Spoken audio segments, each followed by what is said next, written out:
ভাষা, বাংলা ভাষার উৎপত্তি, বিকাশ, ভাষার রীতি, এখানে আমরা থাকবো।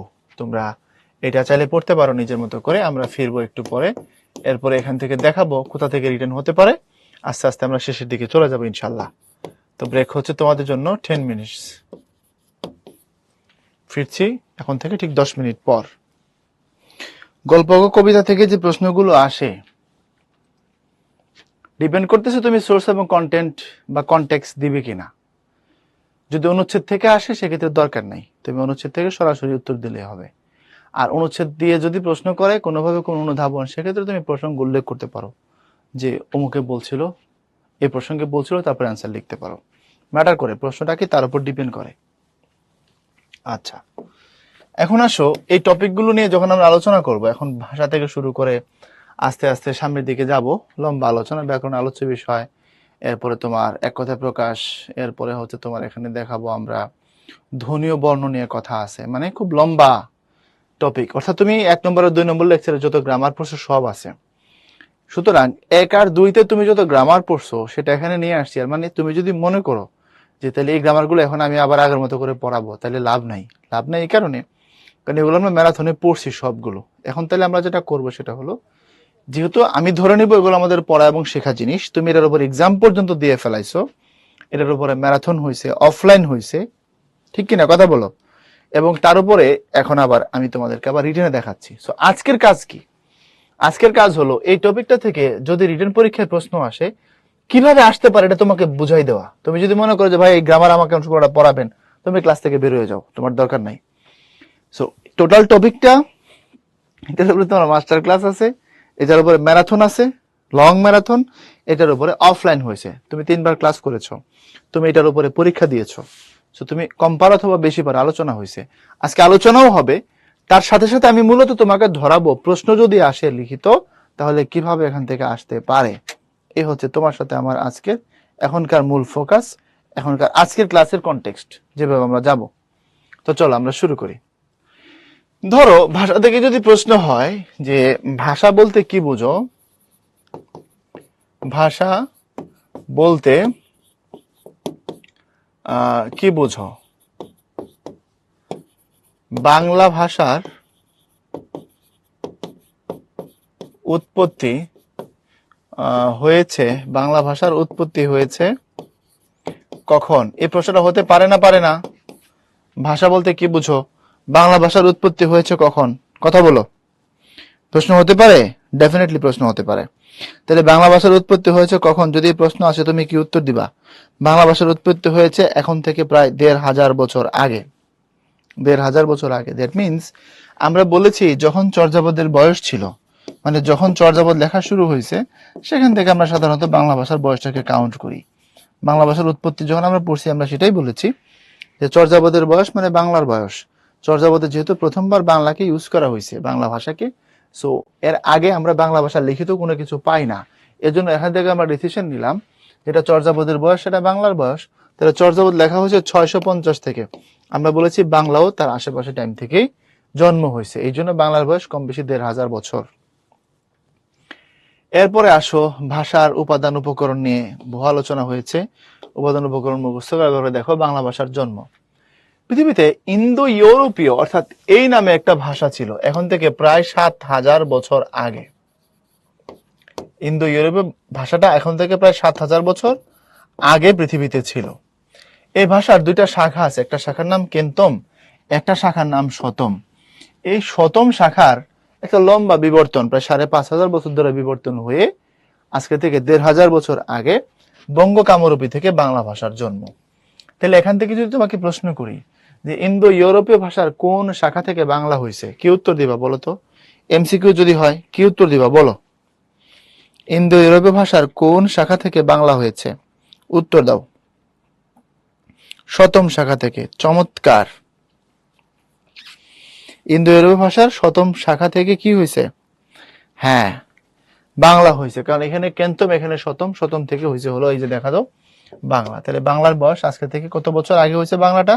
বাংলা জন্ম হয়েছে আজকে থেকে কম বেশি 1500 বছর আগে। আর বাংলা যে ভাষা থেকে তৈরি হয়েছে ওই ভাষাটার বয়স প্রায় 7000 বছরের মতো। এরপরে বাংলা লিপি আছে। এখানে লিপি শব্দের সহজ কথা বা যদি তোমাকে অর্থ বলি, তাহলে লিপি মানে প্রকৃতপক্ষে বর্ণের রূপ। লিপি মানে প্রকৃতপক্ষে বর্ণের রূপ। তো প্রাচীন ভারতে যে লিপিগুলো আমরা পাইছি তার মধ্যে একটা লিপি হচ্ছে ব্রাহ্মী।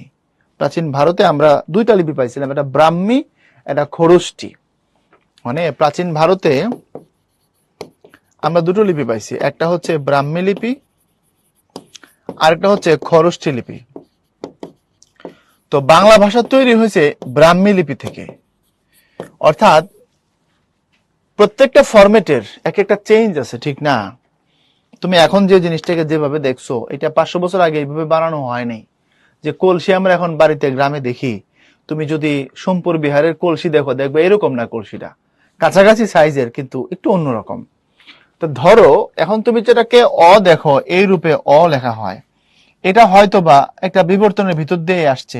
এটা আগে এক সময় এরকম ছিল, তারপরে আরেকটু, তারপরে আরেকটু, তারপরে আরেকটু হইতে হইতে এক সময় অতে রূপান্তর হয়েছে। এই যে বিবর্তনটা বর্ণের রূপের, এটাই হচ্ছে একটা শব্দ বা বর্ণের ফরম্যাট তৈরি হওয়ার মূল জার্নি। সো সংস্কৃত এবং মৈথিলি ভাষা একসময় এই লিপিতে লেখা হইতো, ব্রাহ্মী লিপিতে, এবং ব্রাহ্মী লিপিকে ছাপাখানায় মুদ্রণযোগ্য করে তৈরি করেছেন পঞ্চানন কর্মকার। মানে ব্রাহ্মী লিপি থেকে বাংলার আজকে বর্তমানে যে লেভেলটা, যে রূপটা, এটা তৈরি হয়েছে হলো পঞ্চানন কর্মকারের হাতে। অর্থাৎ এটাই ক, এটাই খ, এভাবে। এখান থেকে যদি প্রশ্ন হয়, প্রশ্ন হতে পারে এরকম যে ব্রাহ্মী লিপির কয়টি শাখা ছিল, কোন শাখা থেকে বাংলা আসছে? তাহলে ব্রাহ্মী লিপির 3টি শাখা ছিল, সারদা লিপি, নাগর লিপি, কুটিল লিপি, সেখান থেকে হয়েছে বাংলা। অর্থাৎ ব্রাহ্মী লিপির 3টা উইং, সারদা, নাগর, কুটিল। আর কুটিলের বর্তমান রূপ হচ্ছে বাংলা। ইফতি প্রশ্ন করেছে, এগুলো তো ভাই আগে আমরা পড়ছি, পড়াইছেন। হ্যাঁ পড়াইছি, এগুলো আবার দেখাই দিচ্ছে, এখান থেকে রিটার্ন আসলে কি আসবে এটাই দেখাচ্ছি, আর কিছু না। এরপরে সাধু চরিত্রের বৈশিষ্ট্য আমরা পড়ছি। পরীক্ষা যদি প্রশ্ন আসে ডিরেক্ট এই প্রশ্নটা দিয়ে দিতে পারে, ভালো সম্ভাবনা আছে যে সাধু ও চলিত রীতির, সাধু ও চলিত রীতির পার্থক্য আলোচনা করো। সাধু ও চলিত রীতির পার্থক্য কি করো? আলোচনা করো। এটা হইতে পারে তোমার রিটেনের প্রশ্ন। তো এখানে যে পার্থক্যগুলো আছে সেখান থেকে তুমি চুজ করে সিম্পল, সহজ ভাষায় যেগুলোকে লিখতে পারো সেগুলো লিখে দিবা, এবং চেষ্টা করবা, খুব ভালো মতো বুঝবা, চেষ্টা করবা যে সবথেকে সিম্পল ভাষায় কোনগুলোকে তুমি উপস্থাপন করতে পারো। লেখ থেকে যদি ভুল পাকাইতে চলে আসো তাহলে আলটিমেটলি তুমি লুজার হবা। তারপরে ব্যাকরণ এবং তার আলোচ্য বিষয়। ব্যাকরণের আলোচ্য বিষয় আমরা প্রথমে ব্যাকরণের ইতিহাস পড়ছিলাম, ব্যাকরণ প্রথম কে লিখছে আমরা একটু দেখবো এখান থেকে। প্রথম ব্যাকরণ রচয়িতা vocabulario em idioma bengalai português dividido em duas partes, Manuel দাস সাউ, পর্তুগিজ ভাষায় লেখা, 1743 সাল, বহু আগে। তো তুমি কিভাবে মনে রাখবা যে মানুয়েল দাস সাউ প্রথম ব্যাকরণ লিখেছেন এবং তার বইটার নাম vocabulario em idioma bengalai português dividido em duas partes? এইভাবে মনে রাখবা। এখানে বলবা ম্যানুয়েল, এখানে বলবা ভোকাবুলারি। তো এটা যেহেতু প্রথম, পৃথিবীতে শুরুর জিনিসগুলো ম্যানুয়াল হয়, পরের জিনিসগুলো ডিজিটাল হয়। শুরুর জিনিসগুলো ম্যানুয়াল, পরের জিনিসগুলো ডিজিটাল। তুমি বলবা ম্যানুয়াল ভোকাবুলারি। দেখো ম্যানুয়াল ভোকাবুলারি, এটাই প্রথম ব্যাকরণ, ঠিক আছে? এরপরে grammar of the Bengal language, নাথনের ব্রাসি হালহেড 78। এরপরে grammar of the Bengali language, William Carey. তারপরে Bengali grammar in English language, Raja Rammohan. তাহলে উপরের 3টা দেখো, এই 3টা গ্রামারে লিখছেন বিদেশিরা। তারা যেহেতু আমাদের ভাষা শিখছিলেন, আমাদের ভাষা নিয়ে কাজ করেছেন। এরপরে রামমোহন। এখন তোমার এখান থেকে যদি প্রশ্ন করে আর কি, হ্যাঁ, ব্যাকরণ বলতে কি বোঝো? বাংলা ভাষায় প্রথম ব্যাকরণ কে লিখছে? ভাষায়, বাংলা ভাষায় বললে রামমোহনের নাম আসবে, কারণ যে গৌরীয় ব্যাকরণ। আর বাংলা ভাষার ব্যাকরণ র দিয়ে প্রশ্ন করলে ভোকাবুলারি এম ইডিওমা। বাংলা ভাষায় প্রথম বাংলা ব্যাকরণ কে রচনা করেন? যদি প্রশ্ন করে, করতে পারে, না করার সম্ভাবনাই বেশি, ধরো করলে করতেও পারে।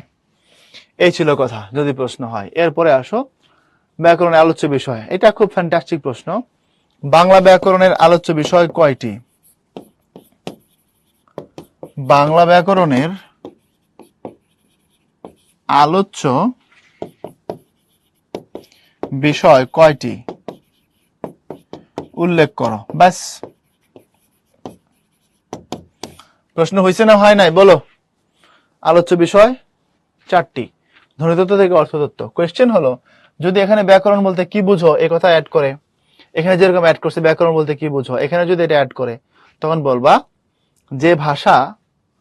যে শাস্ত্র অধ্যয়ন করলে একটা ভাষাকে শুদ্ধভাবে লিখতে পড়তেও জানতে পারা যায়, সেটাই তো ব্যাকরণ, তাই না? সো তুমি ব্যাকরণের সংজ্ঞাটা সুন্দর করে উপস্থাপন করবা, সুন্দরভাবে ছোট্ট করে। তারপরে তুমি বললা বাংলা ব্যাকরণের আলোচ্য বিষয় হচ্ছে 4টার নাম লিখে দিবা। এই তো রিটেনের প্রশ্ন হয়ে গেল। এরপরে ধ্বনিতত্ত্ব, শব্দতত্ত্ব, বাক্যতত্ত্ব, অর্থতত্ত্ব, কোন তত্ত্বে কোন টপিক আলোচিত হয় সেটা নিয়ে আমরা আগে আলোচনা করছি, এখানে আবার দেখাই দিলাম। এরপরে এক কথায় প্রকাশ, দ্যাটস ফ্যান্টাস্টিক।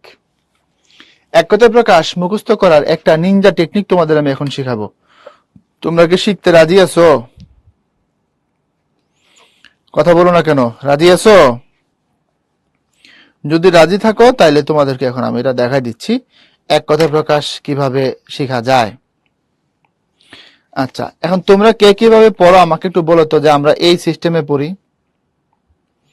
একটু বলো। মুখস্থই তো করবা। কিছু কলা কৌশলের ব্যাপার আছে, আসো দেখাই। তুমি প্রথমত নীল কালির একটা কলম নিবা এবং লাল কালির একটা কলম নিবা, ঠিক আছে? এখন দেখো আমি এখানে দেখাচ্ছি। যে পুরুষ বিয়ে করেনি অকৃতদার, যে মেয়ের বিয়ে হয়নি কুমারী, যে নারীর বিয়ে হয় না অনুরা, যে পুরুষের স্ত্রী বিদেশে থাকে প্রসিত পত্নীক, যে ভবিষ্যৎ না ভেবে কাজ করে অভিমিশ্বকারী, যে অন্যের গৃহ হইতে ভিক্ষা গ্রহণ করে মাধুকরী। ধরো তুমি পড়া শুরু করলা, পড়া শুরু করার পরে এখানে নীল কোন কালিটা? এটা সবুজ মনে হয়, এটা নীল না? এখন ধরো এখানে আছে হচ্ছে 1 2 3 4 5 6টা, 6টার মধ্যে মনে করো তুমি 3টা পারো না। ধরো তুমি পারো না যে পুরুষ বিয়ে করেনি, এটা তুমি পারো না, নীল গাড়িতে দেখাইলা। যে পুরুষের স্ত্রী বিদেশে থাকে প্রসিত পত্নী, এটা তুমি পারো না। আর যে অন্যের গৃহ হইতে ভিক্ষা গ্রহণ করে মাধুকরী, এটা তুমি পারো না। আর বাকি 3টা তুমি পারো, এবং এতটাই ভালোভাবে পারো যে বাকি 3টা তুমি যদি নাও পড়ো কখনো কোনো অসুবিধা নাই, তোমার মনে থাকবে। এমন ভাবেই পারো, কখনোই পড়ার দরকার হবে না, জাস্ট ক্লিয়ার। এখন নীল কালিতে প্রথমে দাগাবা, দাগায় তুমি মুখস্থ করে ফেলাবা। মুখস্থ করার পরে 2 দিন বা 3 দিন পরে এসে আবার রিভিশন দিবা।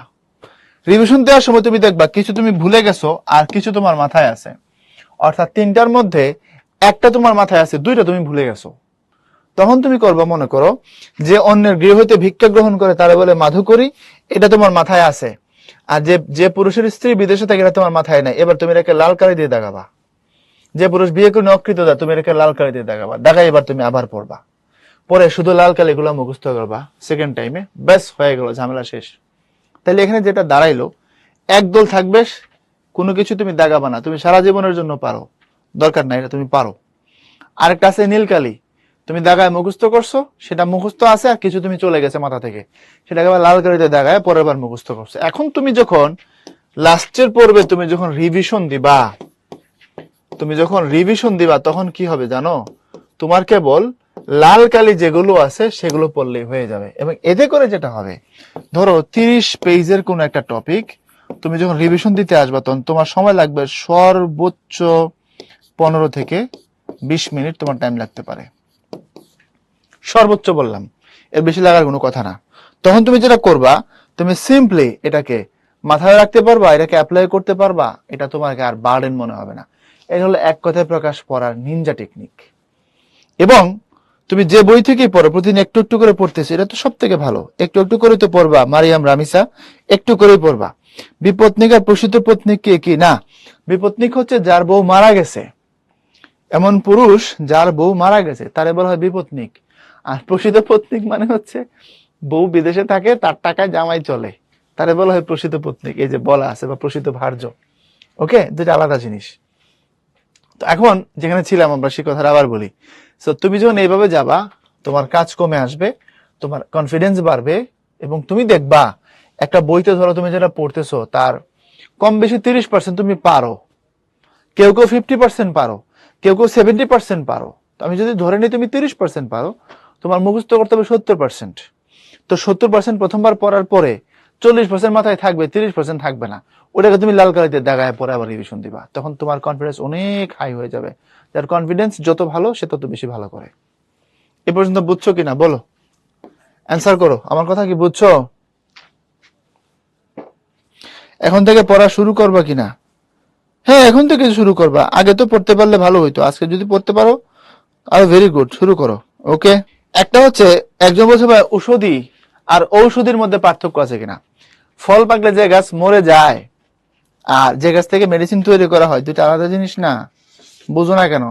একটা ঔষধি আর একটা ঔষধি। ঔষধ মানে যেটা থেকে মেডিসিন হয়, আর ফল পাকলে যে গাছ মরে সেটা ঔষধি। ওকে, দুটো আলাদা জিনিস। ওকে, তাহলে আমি এখান থেকে সিস্টেম তোমার ধরাই দিলাম। এখন তুমি যেটা করবা সব পড়ে ফেলাবা। আমাদের বইতে যা আছে, তোমার হাতে যে বই আছে, একদম একটা কোপ দাও, কোনো ঘটনাই না। এগুলো আমি বেশিরভাগ শিখছি আমি যখন 6 or 7 পড়ি। বিশ্বাস করো, আমি যখন 6 or 7 পড়ি এগুলো আমি সব পড়ে ফেলেছি।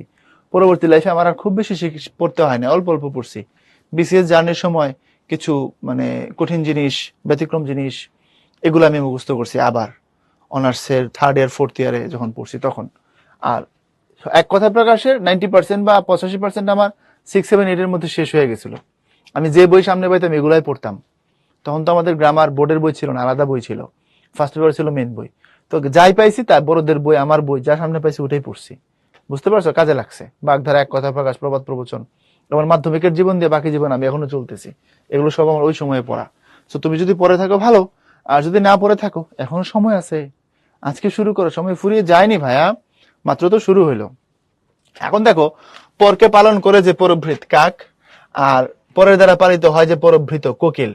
মনে রাখবা কেমনে? দেখো, পরভৃত কাক, পরভৃত কাক আর পরভৃত কোকিল। সো এটা দেখো একটু ছোট, এটা একটু বড়। খন্ডত মানে ছোট, ত মানে বড় না, তো বড় ভাই, খন্ডত ছোট ভাই। তো ছোট হলে কাক ছোট, বড় হলে বড় কোকিল, এভাবে মনে রাখবা। বুঝো নাই? পরভৃত এখানে খন্ডত দেওয়া, আর এখানে দেওয়া পূর্ণত। তো পূর্ণতর খণ্ডই তো খণ্ডত। তো কাক যেহেতু ছোট তারটা পরভৃত, আর কোকিল যেহেতু বড় তারটা পরভৃত। ব্যাস হয়ে যাবে। এই তো, যে ঋণ দেয় সে উত্তম অর্ণ, যে ঋণ নেয় সে অধম অর্ণ। তো যে নিবে সে অধম না, যে দিবে সে উত্তম না। এই বুঝছো কিনা? তুমি অধম, তাই বলে আমি উত্তম হইব না কেন বলিয়াছেন বঙ্কিম। বা উদ্ভাসের বই থেকে কেমন পড়বে ইনশাআল্লাহ। এই 12টা টপিককে চাপ দিয়ে পড়বা।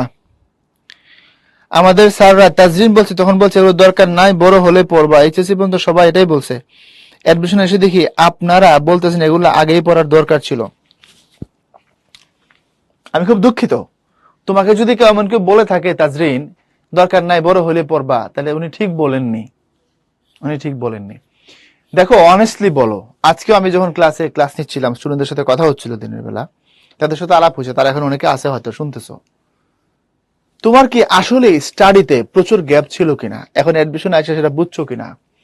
বিশ্ববিদ্যালয়কে অ্যাচিভ করতে হলে যে স্টাডি তোমার একাডেমিকে ছিল সেটা প্রপারলি করলে হইতো, কিন্তু প্রপারলি তুমি করে আসো না, এটা লাগবে না, ওটা দরকার নাই, ওটা বাদ, ওটা আসে না, ওটা ছোট করতে হয়, নানান অজুহাতে তুমি যেগুলোকে ছেড়ে দিয়ে আসছো, সবগুলোর মাসুল এখন তোমার কাছ থেকে সুদে আসলে নেওয়া হচ্ছে কিনা দেখো। তোমার প্রচুর পরিমাণে স্টাডি গ্যাপ আছে কিনা নিজেকে প্রশ্ন করো। আমি সত্য বলেছি কিনা বলো? তোমার প্রচুর পরিমাণে স্টাডি গ্যাপ আছে। তো ভাই কি করবা? এই সবগুলো মিলে বিশ্ববিদ্যালয়। সো এগুলোকে এখন ফিল আপ করো। যাদের গ্যাপ নাই তারা খুব দ্রুত আগায় যাচ্ছে বা যাবে, যাদের গ্যাপ আছে তারা গ্যাপটাকে ফিল আপ করে আগাইতে হবে। একজন প্রশ্ন করছো এই কৌশলে আর কি কি পড়বা। সব আমার যে কৌশল দেখাইছি এই কৌশলে তুমি পড়বা হচ্ছে বাগধারা, এই যে লাল কালি নীল কালি, বাগধারা, এক কথায় প্রকাশ, তারপরে পড়বা হচ্ছে এক কথায় প্রকাশ তো বাক্য সংকোচন, বাক্য সংকোচন যেটা সেটা এক কথায় প্রকাশ। তারপরে পড়বা হচ্ছে সমার্থক শব্দ,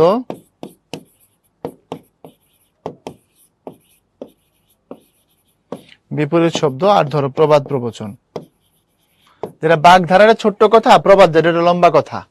যেমন বাগধারা সাক্ষী গোপাল, আর প্রবাদ হইল মনে করো নাচতে না জানলে উঠান বাঁকা। এই তো, আর কিছু না। সো এরপরে আসো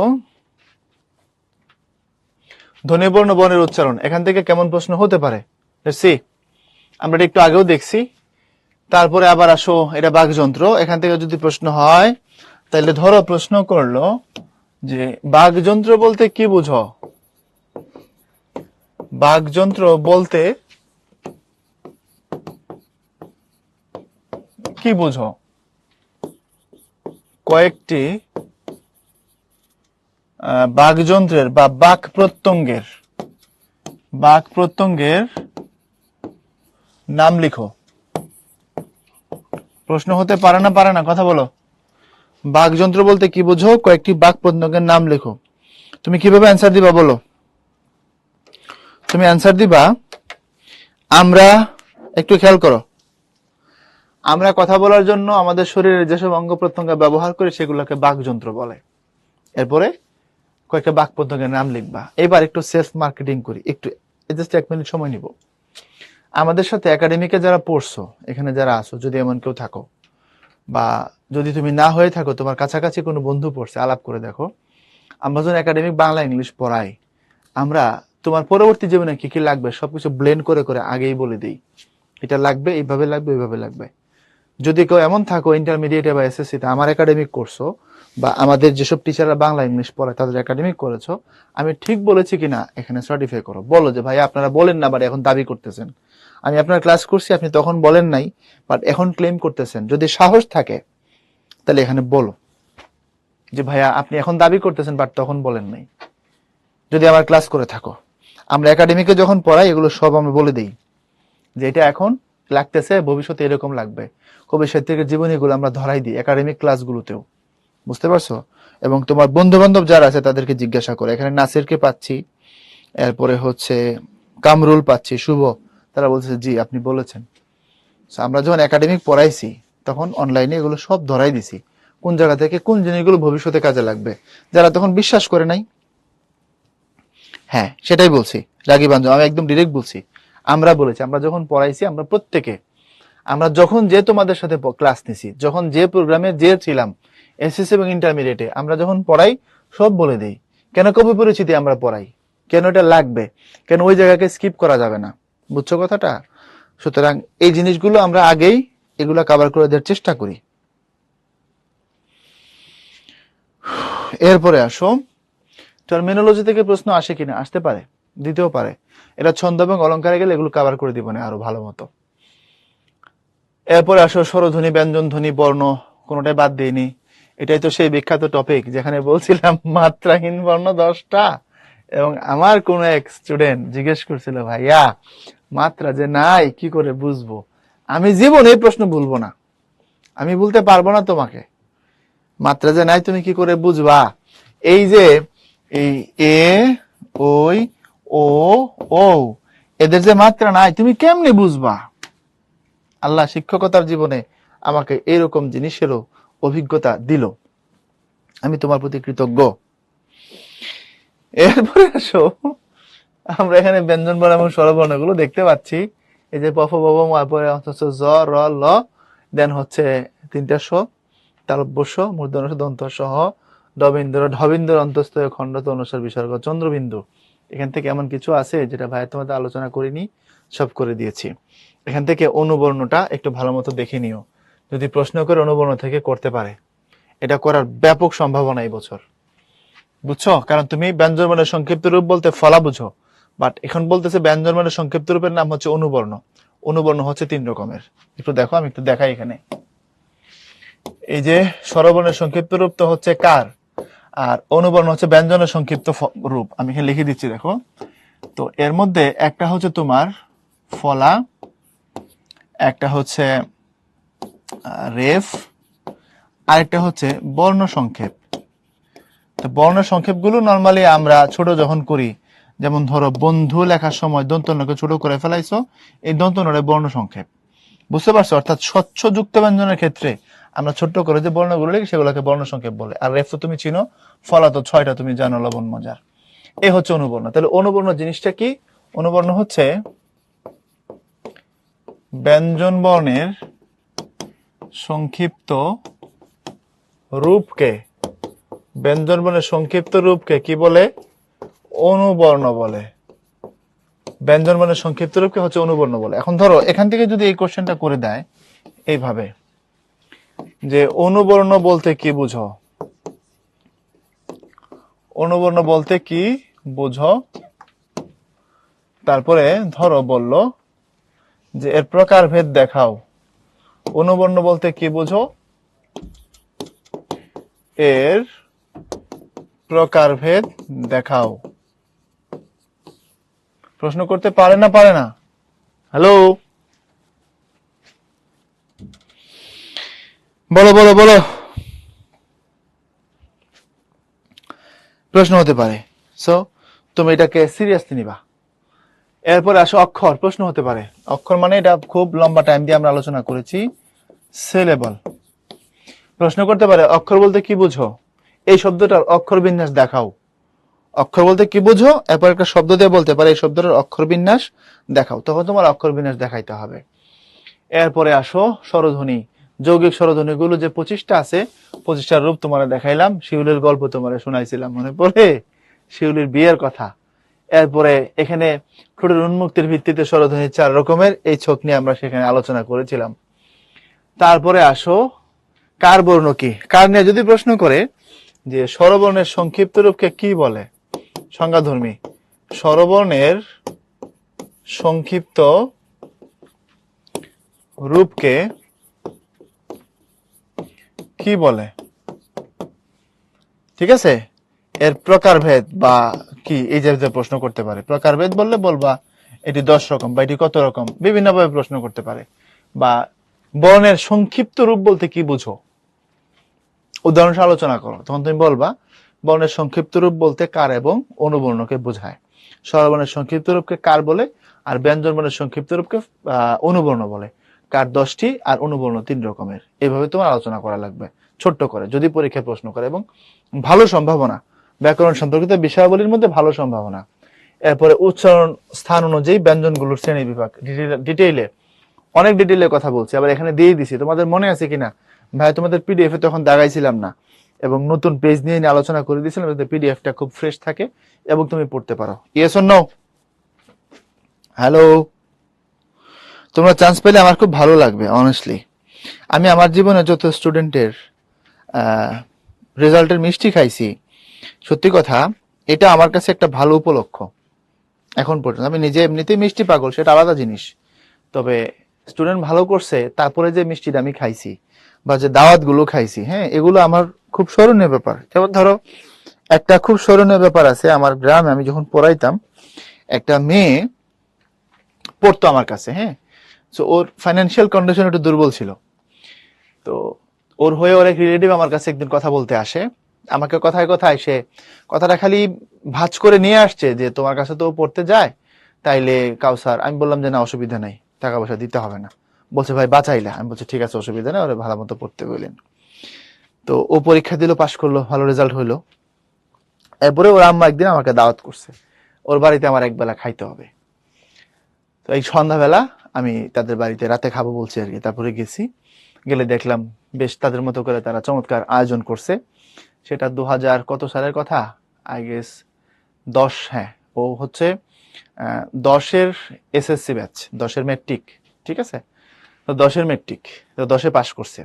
পরীক্ষা দিলে রেজাল্টের পরে, তো এসএসসির রেজাল্ট সাধারণত তখন ফেব্রুয়ারিতে পরীক্ষা হইতো, মার্চ এপ্রিলের দিকে রেজাল্ট দিয়ে দিত। তখন তো গেলাম ওদের বাড়িতে, খাইলাম দিলাম। তো এই যে ভালোবাসা, এই যে সম্মান, বুঝছো, এগুলো অন্যরকম, এগুলোর কোনো তুলনা হইতে পারে না। শিক্ষকতার মধ্যে তোমরা যে লেভেলে ডিস্টার্ব করো, মাঝে মধ্যে মনে চায় যে একদম মনের দুঃখে বনে যাই, বাদ দেই। আবার মনে মনে ভাবি মানুষ যে ভালোবাসে, স্টুডেন্ট যে ভালোবাসে, বা এই যে একটা এখানে সত্যিকারের যে একটা রেসপেক্ট আছে, যারাই করে, সবাই যদি নাও করে আমার আপত্তি নেই, যারাই করে, বা মানুষের যে ভালোবাসা পাওয়াটা, কাছ থেকে দেখা, এটা একটা অপার্থিব জিনিস। একটা মানুষের কোটি টাকা থাকতে পারে, হয়তো তার জন্য কেউ দোয়া করে না, এইভাবে, বুঝছো কিনা কথাটা? তো সেই জায়গা থেকে আবার এই জায়গাটাকে ছাড়তে মনে চায় না। তো এই ভালোবাসার জায়গাগুলো একটু অন্যরকম, একটু অপার্থিব। মানুষ টাকা দিয়ে, আমার থেকে হয়তোবা অনেক বেশি টাকা আছে এমন মানুষ বাংলাদেশে প্রচুর আছে, কিন্তু এই ভালোবাসার জায়গা তারা কিনতে পারবে কিনা, দ্যাটস এ বিগ কোশ্চেন, তাই না?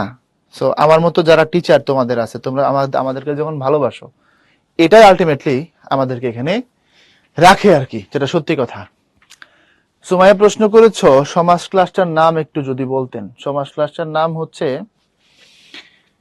ইউটিউবে গিয়ে লিখবা UTTORON উত্তরণ, ইংলিশে লিখবা, বাংলায় লিখবা সমাস, তাহলেই আসবে। আমাদের উদ্ভাসন ও উত্তরণ এই চ্যানেলে আছে। বিশ্ববিদ্যালয় নিয়ে কিছু আবেগী কথা, বিশ্ববিদ্যালয় পুরাটাই আবেগ, এটার কিছু আবেগী কথার কিছু নাই। তো তুমি যেদিন চান্স পাবা আমার যদি এসে মিষ্টি খাওয়াও তাহলে আমার খুব ভালো লাগবে, যেটা সত্যি কথা, বুঝছো? নাও যদি খাও তাতেও ভালো লাগবে। যদি আমার খালি জানাও যে ভাই আমার চান্স হয়েছে, সেটাই অনেক কিছু, বুঝতে পারছি। আর বিশ্ববিদ্যালয় মানে হচ্ছে, এক কথা যদি বলি, তোমার ধরো অনেক পড়ার চাপ আছে, ডিপার্টমেন্টের প্রচুর প্রেশার আছে, কিন্তু এর ভিতরেও তুমি তোমার লাইফে এমন কিছু আনন্দ খুঁজে পাবা, তোমার বন্ধু বান্ধবের দ্বারা তুমি এমন কিছু আবিষ্কার করবা যেটা তোমাকে অপার্থিবভাবে আনন্দ দেবে। অনেক কিছু সংজ্ঞা তুমি এখন পর্যন্ত প্রপারলি পাও নাই, যেগুলো এখন দেখবা, যেটা সত্যি কথা। তুমি অনেক কিছুকে পড়ে আসছো তাত্ত্বিক ভাবে, এগুলোর বাস্তব প্রয়োগের অনেক কিছু তোমার সামনে এখন ঘটবে, বুঝাতে পারলাম? সো ইউনিভার্সিটি ভিন্ন জিনিস। আচ্ছা, তারপরে আসো পরের অংশ নিয়ে কথা বলি আমরা। সো এটা ফ্রেশ থাকলো, তোমার মতো করে পড়বা, আগের মতো করেই। এখান থেকে যদি পরীক্ষায় প্রশ্ন করে, তোমাকে প্রশ্ন করতে পারে নাসিক্য ধ্বনি বলতে কি বুঝো, নাসিক্য বর্ণ বলতে কি বুঝো। এই নাসিকরণ একটু কথা বলি। দেখো, উ ইয়, মূর্ধন্য দন্তন্য ম, দেখো এই দুটো মিলে একটা ধ্বনি। উ ইয় ধ্বনি কিন্তু এখানে একটা, ন ন ধ্বনি কিন্তু এখানে একটা। কেন? তুমি যখন লেখো জীবন এবং তুমি যখন লেখো মরণ, জীবনের দন্তন্য আর মরণের মূর্ধন্য পড়ার সময় তো একভাবেই পড়ো। সো ধ্বনি এখানে একটাই, বর্ণ দুইটা, আর মতে একটা। এই যে মনে রাখবা, নাসিক্য বর্ণ সংখ্যা 3, সরি, নাসিক্য বর্ণ সংখ্যা 5, আর নাসিক্য ধ্বনি যদি বলে, ধ্বনি হচ্ছে 3। এটা বুঝছো কিনা বলো? নাসিক্য ধ্বনি যদি বলে তাহলে নাসিক্য ধ্বনি মূলত 3টা, কারণ এই দুইটার একটাই ধ্বনি, ও ইয়, এই দুটোর একটাই ধ্বনি, ন ন, এই দুটোর একটা ধ্বনি। তো ধ্বনি 3টা, বর্ণ 5টা। ক্লিয়ার? এটা বুঝছো? এক্স্যাক্টলি, ওকে, গুড। এরপরে হচ্ছে এখান থেকে উৎস ব্যঞ্জন বলেছি, দরকার নাই। পার্শ্বিক, কম্পিত, কত আলোচনা করলাম এগুলো নিয়ে। ল পার্শ্বিক, কারণ ল বলে দুপাশ দিয়ে বেরিয়ে যায়। এই যে বর্ণ সংকেত, তুমি যখন বর্ণকে ছোট্ট করে চাপ দিয়ে লেখো আর কি, হ্যাঁ, এটা দন্ত, এটা ম, এটা মূর্ধন্য, এটা দন্তস্ব, এটা উ, এটা দ। বর্ণ সংকেত মানে হচ্ছে সোজা কথা, তুমি যখন এই যে ফলা, ওই যে অনুবর্ণনে কিছুক্ষণ আগে বলছিলাম, এই যে ফলা 6টা, এই যে রেফ একটা, এই যে বর্ণ সংক্ষেপ। সোজা কথা, যেগুলো ওই যে দেখো খণ্ডত বর্ণ তো একটা বর্ণ সংক্ষেপ, যে বাংলা বর্ণমালা স্বতন্ত্র বর্ণ, এটা এক ধরনের ঢং। খণ্ডত স্বতন্ত্র বর্ণ, আবার বর্ণ সংক্ষেপ। তো যেটা স্বতন্ত্র বর্ণ সেটা বর্ণ সংক্ষেপ হইতে পারে না। এটা যদি ত বর্ণের খণ্ডিত রূপ হয় তাহলে তো বর্ণ আমরা 49টা ধরবো, আর এটাকে যদি পার্টিকুলার আলাদা স্বাধীন বর্ণ ধরি তাহলে 50টা হবে। সো আমি নিজেই বলতেছি ত বর্ণের খণ্ডিত রূপ, আবার নিজে বলি স্বতন্ত্র বর্ণ, সুতরাং কথা ঠিক নেই। যাই হোক, সহজ কথাই হচ্ছে, যুক্ত ব্যঞ্জনের ক্ষেত্রে যুক্ত বর্ণগুলোর মধ্যে যেগুলো স্বচ্ছ, স্বচ্ছ মানে দেখলে বোঝা যায়, সেগুলাকে মূলত বর্ণ সংক্ষেপ বলে। আর যেগুলো দেখলে বোঝা যায় না, এটার মধ্যে যে ক আছে আর স আছে, তুমি কি বুঝো? বুঝো না তো, দেখলে বুঝো না। এটার মধ্যে যে হ আছে আর ম আছে, তুমি কি দেখলে বুঝো? বুঝো না। এগুলাকে অস্বচ্ছ বলা হয়, আর যেগুলো দেখলে বোঝা যায় এগুলাকে স্বচ্ছ বলা হয়। রিটেনে কত পাইলে সেফ? 40, তো 25 তুলতে পারলে মনে করো তুমি সেফ, বেশ সেফ। আর উপরে যত তুলতে পারো তত ভালো। এই যে স্বচ্ছ, এই যে দেখো, দেখলে বুঝতে পারবা তুমি কোনটার মধ্যে কি আছে। অস্বচ্ছ মানে ভাঙ্গা না বললে কেউ বুঝবে না, এটা অস্বচ্ছ, মনে থাকবে। যুক্ত ব্যঞ্জন 2 রকম। এরপরে ব্যঞ্জন সম্পর্কিত কতিপয় গুরুত্বপূর্ণ তথ্য আলোচনা হয়েছে। এরপর অভিধান, ভুক্তি কি, শীর্ষ শব্দ কি বলে দিয়েছি, অভিধান কেন পড়তে হবে সেটাও বলছি। বিশেষ করে এই জায়গাটা এমসিকিউর জন্য একদম বিস্তর ইম্পর্টেন্ট এই জায়গাটা,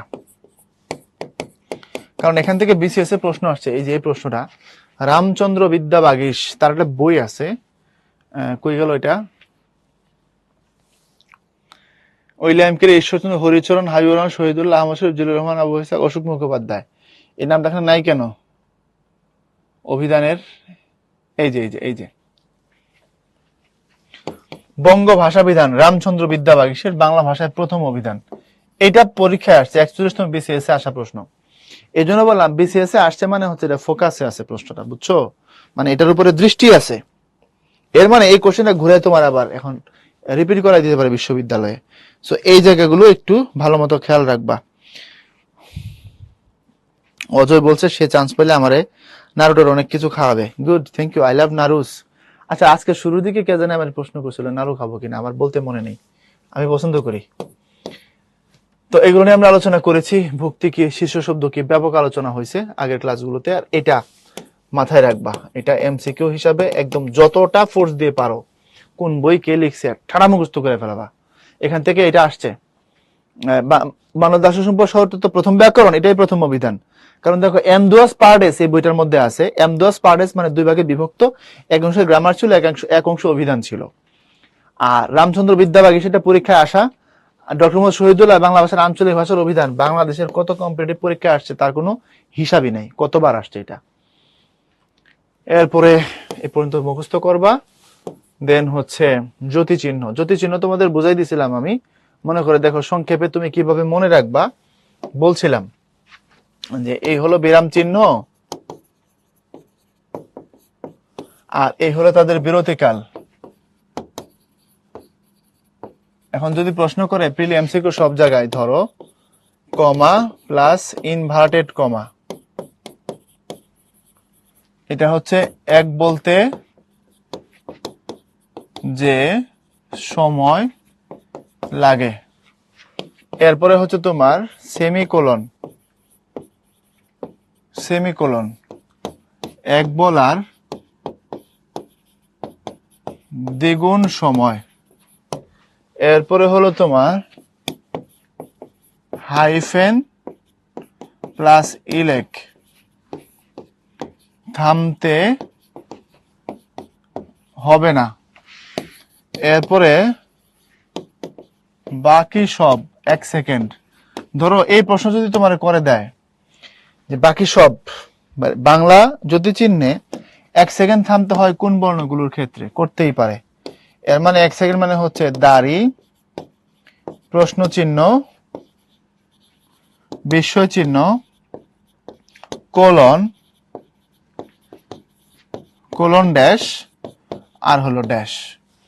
বাংলা ভাষায় এগুলাকে নিয়ে আসেন যিনি, ওনার নাম হচ্ছে ঈশ্বরচন্দ্র বিদ্যাসাগর। তোমাদের আমি বলেছি 1847 তার একটা বই ছিল, 1847 সালে বইটার নাম হচ্ছে বেতাল পঞ্চবিংশতি। এই বইতে তিনি প্রথম এই জিনিসগুলোকে অ্যাপ্লাই করে দেখাইছেন এবং বাংলা গদ্য কিভাবে লিখতে হবে সেটার ব্যাপারে পূর্ণাঙ্গ গাইডলাইন দিয়েছিলেন। এই জন্য পরবর্তীতে গদ্য প্রতিষ্ঠিত হয় এই সিস্টেমের উপর বেস করে। আর এই কৃতিত্ব বিদ্যাসাগরকে দেয়া হয় এবং বলা হয় তিনি বাংলা গদ্যের জনক।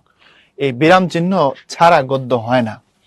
তো তুমি মুখস্থ করবা কমা ইনভার্টেড কমা এক বলতে যে সময় লাগে, সেমিকোলন এক বলার দ্বিগুণ সময়, হাইফেন ইলেক থামতে হবে না, ইলেক মানে অ্যাপোস্ট্রফি উপরে যেটা দিই আমরা, বাকি সব 6টা মানে 1 সেকেন্ড। সো এখান থেকে কাউন্ট করলে তুমি বিরাম চিহ্নের সংখ্যা পাবা হচ্ছে 11টা, কিন্তু আসলে গুনলে পাবা 19টা। সবগুলো বিরাম চিহ্ন না, কারণ এই 11-র বাইরে 3টা ব্র্যাকেট 12, 13, 14, এরপরে স্মলার দেন গ্রেটার দেন 16, এরপরে হচ্ছে তোমার ডট 3 ডট, বুঝছো? ডট 3 ডটের পরে হলো তোমার আরেকটা কি ধাতু চিহ্ন বা প্রকৃতি চিহ্ন। এই দেখো 11, 8, 19। তো তুমি গুনলে 19 পাবা, কিন্তু সবগুলো গ্রামারের জন্য না, গ্রামারের জন্য কি বলে ভাষার জন্য না, ভাষার জন্য 11টা। এবং খুব সম্ভবত রাজশাহী বিশ্ববিদ্যালয়ের প্রশ্নটা আসছে, আমি মাস্টার ক্লাসে দেখাইছি যে জ্যোতি চিহ্ন কয়টা, 11টা, বুঝছো কিনা? সো এখান থেকে যদি প্রশ্ন করে করতে পারে জ্যোতি চিহ্ন বলতে কি বুঝো, গদ্যের প্রয়োজনীয়তা কি, এটা রিটেনের প্রশ্ন হবে। আর এদিক থেকে যদি করে অভিধান বলতে কি বুঝো, বিখ্যাত একটা অভিধানের নাম লিখো। আর ধ্বনীয় বর্ণ থেকে মৌলিক স্বরধ্বনি বলতে কি বুঝো, যৌগিক স্বরধ্বনি বলতে কি বুঝো, যৌগিক স্বর কিভাবে হয় দেখাও। বিভিন্নভাবে প্রশ্ন হইতে পারে, বুঝতে পারছো? যে তালব্য ব্যঞ্জন বলতে কি বুঝো, তুমি তো পড়ছো তত দদ, এটা হচ্ছে দাঁতের মধ্যে হয়, চচ জ জ এটা তালুতে হয়। তো যেসব বর্ণের উচ্চারণ তালুতে হয় সেগুলি তালব্য ব্যঞ্জন, বুঝছো কিনা? ওষ্ঠ ব্যঞ্জন বলতে কি বুঝো, ওষ্ঠ মানে কি ঠোঁট, তো ঠোঁটে কোন বর্ণগুলো উচ্চারিত হয়, প ফ ব ব ম, আচ্ছা এগুলো ঠোঁটে হয়, এগুলো নাম ওষ্ঠ ব্যঞ্জন। দ্যাট মিনস তুমি যা যা শিখছো গ্রামারের আইটেম গুলোতে, ওগুলোর কনসেপ্টটাকে ব্যাখ্যা করে দিতে পারার নামই রিটেন, বুঝছো?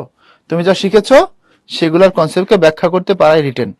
মিম বলছে ভাই আমরা উইকলিতে লিখিত অংশে যেভাবে লিখছি তার উপর যে মার্কস দিচ্ছে, ঢাবিতেও কি আমাদের লেখার উপর মার্কস দিবে নাকি আমার লেখার উন্নত করতে হবে? তোমাদের লেখা তো ডেফিনেটলি উন্নত করতে হবে, অবশ্যই উন্নত করতে হবে।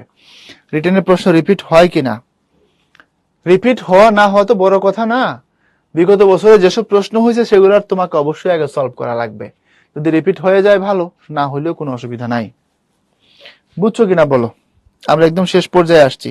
তোমাদের কোনো বার্নিং কোয়েশ্চেন থাকলে বলো, আমরা অ্যান্সার দিব। আর জাজমেন্ট পোল আমি লঞ্চ করে দিচ্ছি, 30 সেকেন্ড থাকবে, এর মধ্যে অ্যান্সার করবা, মানে অ্যাটেন্ড করবা এর মধ্যে। তারপরে ভাইয়া অফলাইনের সাথে আগেলে ভালো হয় নাকি অনলাইনের সাথে মিলে, অনলাইন অফলাইন মিলে আগেলে ভালো হয়? অবশ্যই আগে ম্যারাথন করবা, তারপর অফলাইন করবা। ম্যারাথন করলে তোমার কনসেপ্টটা ডিটেইলি জানবা, এবং অফলাইনে তখন ভাইয়া দ্রুত পড়ালে তোমার বুঝতে সুবিধা হবে। তারপরে লেখার সৌন্দর্য প্রভাব ফেলবে কিনা, না, লেখা নির্ভুল হওয়া লাগবে, নির্ভুল। ভাইয়া ব্রাহ্মণবাড়িয়ায় ক্লাস নিবেন না, বাড়িতে গেলে একবার চা খাইতে যাবো না। কোশ্চেন গুলো তো রেগে যান, গুলি করে মেরে ফেলাবো। কোশ্চেন যদি কোশ্চেনের মতো না হয়, ভালো প্রশ্ন হলে খুব আনন্দ লাগে। নেগেটিভ মার্কিংটা এমসিকিউতে হবে, রিটেনে না। তুমি যদি একটা প্রশ্ন ভুল করো তখন তোমার 0.25 নম্বর কাটা যাবে। 4টা প্রশ্ন ভুল করলে তোমার 1 নম্বর মাইনাস হয়ে যাবে অটো। এটার নামে নেগেটিভ মার্কিং। এই জন্য এমসিকিউর ক্ষেত্রে তুমি যে প্রশ্নটা জানো না সেটার উত্তর করবে না।